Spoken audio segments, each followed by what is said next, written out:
Right, hello everybody. Probably the first time, maybe the last time you'll see my face on here on YouTube. But basically today I just wanted to spend a couple of minutes with just a message for someone who here on YouTube has helped quite a lot of the airsoft community. So this, as the title suggests, is just a message for Ollie Talks Airsoft. And for those who've been following will obviously already know the news, because he obviously announced just yesterday that he's not doing too well. So I just wanted to basically say a quick message for Ollie. Hopefully you get to see this video. If not, this video will hopefully point whoever sees it to your YouTube. So even between now and the future, that they will see your videos and hopefully it will help them with whatever they're searching for. Ollie has been is an individual that loves airsoft. He has a very high passion for gas blowback replicas. I myself enjoy to tipple on a few gas blowbacks. I did have quite a bit of a collection at one point, but I've narrowed it down now because I don't play as hardly as often as what I used to. But obviously the one replica that Ollie loves to rave about is the Takemaruri MWS, which is one of my platforms here. I've had mine for several years, and I love this rifle, and I know Ollie does as well. And one thing Ollie has shown, that he'll go out and buy parts, try them out, and then he'll share his findings, and he'll share with us what works and what doesn't. And that's the joy of tinkering with stuff. That's what I enjoy doing. Trying X, Y, and Z, and see what works and see what don't. You invest into something and you have a little play and you have a little try. But as this, if you go through my library, I've had a couple of different builds on the MWS. I've run this as a standard M481. I've ran it as a Daniel Defence Mark 18.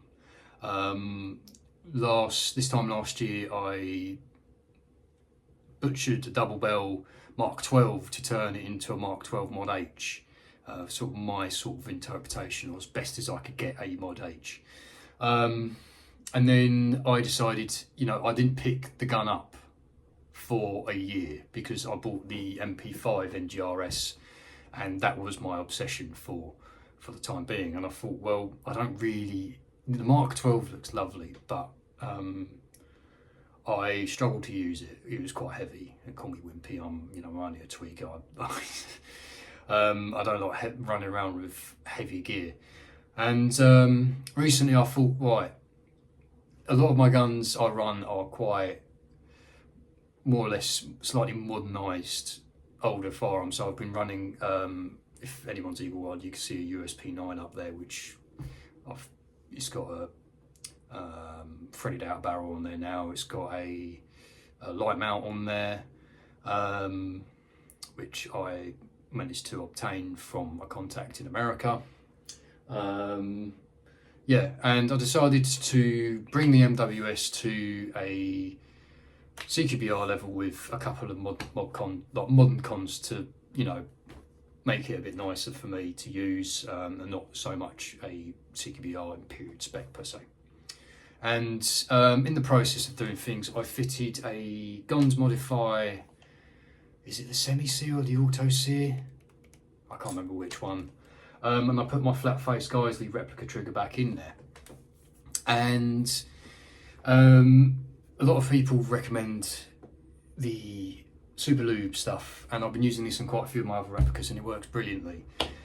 And I rebuilt the trigger box using a smear of this here and there, and worked fine for a little bit, and then all of a sudden I had a semi-auto run-on problem. I'm like, oh, for crying out loud, just struggled to get this Z Parts barrel fitted and get the handguard on and this, that, the other. And I'm thinking, oh, the last thing I want to be doing is ripping out the trigger box again, because any MWS owners will agree getting the trigger box out can be a bit of a pain in the bum. But so I thought, right, let's go Googling, and lo and behold, Ollie Talks Airsoft pops up, and I sit there and I make myself watch the video where Ollie promptly grabs his trusty can of silicone spray, and this is what, in all fairness, I have been using for years. I've had this one can for years now, and I've always used this to lubricate the trigger box on the MWS. It's just one time I decided to use grease, and he turned around and said, just put some rags underneath it and spray the living daylights out of the trigger box, and it normally cures it. And he shows the after shot of the video, and the gun that he lent to his friend is working absolutely spot on. And lo and behold, I did exactly the same, and it's now fine. So, Ollie, I know obviously things don't look great right now, but I just wanted to say that even though a silly little thing like this, you have helped several people on, in our community. I think what you deserve right now, more than anything, is just a massive thank you from all of us, really. With all of my heart, I really do wish you, your friends and your family, all the best through this time, and hopefully we'll see each other again soon, So chin up, things will be fine. Just at the end of the day, thank you for your help